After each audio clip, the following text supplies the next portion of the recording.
मंजिल उन्हीं को मिलती है जिनके सपनों में जान होती है, जिनके सपनों में जान होती है। पंखों से कुछ नहीं होता, हौसलों से उड़ान होती है। जगाला शांतीचा संदेश देणारे तथागत भगवान गौतम बुद्ध, भारतीय राज्यघटनेचे शिल्पकार, भारतरत्न, विश्वरत्न, क्रांतीसूर्य, महामानव डॉक्टर बाबासाहेब तथा भीमराव आंबेडकर यांना मी कोटी कोटी अभिवादन करतो। मी रोहित शिवचना अनिल मुसळे। आज आपण डॉक्टर बाबासाहेब आंबेडकर यांची 133वी जयंती साजरी करण्याकरिता एकत्रित आलो आहोत।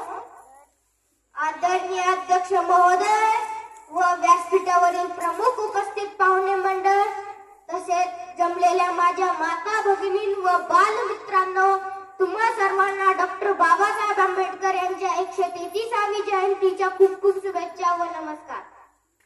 डॉक्टर बाबासाहेब आंबेडकर यांचा जन्म 14 एप्रिल 1891 मध्ये मध्य प्रदेशातील महू या गावी झाला। त्यांच्या वडिलांचे नाव रामजी व आईचे नाव भीमाबाई होते। बाबासाहेब हे अत्यंत हुशार व महत्वाकांक्षी होते। त्यांनी भारतीयांना गुरुमंत्र दिला, शिका, संघटित व्हा आणि संघर्ष करा।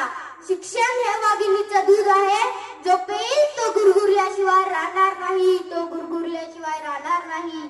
बाबासाहेब यांचे जीवन खूप संघर्षमय प्रेरणादायी आहे।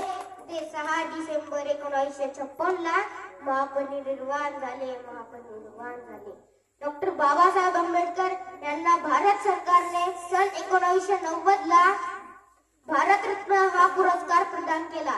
शिवा ने शमशेर उठा के सारे जालिमों को मार दिया, शिवा ने शमशेर उठा के सारे जालिमों को मार दिया, तो कलम चला के हमारी भीमा ने सारे जुल्म को ही मिटा दिया, सारे जुल्म को ही मिटा दिया।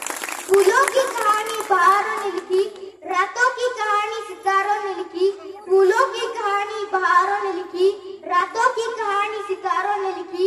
हम नहीं है किसी के गुलाम, क्योंकि हमारी कहानी डॉक्टर बाबा साहब जी ने लिखी, क्योंकि हमारी कहानी डॉक्टर बाबा साहब जी ने लिखी। एवढेच बोलतो आणि माझे 2 शब्द संपवतो। जय भीम, नमो बुद्धाय। डॉक्टर बाबासाहेब आंबेडकरांचा जय भीम। खूप सुंदर, खूप छान। कौतुक करावं तितकं कमी।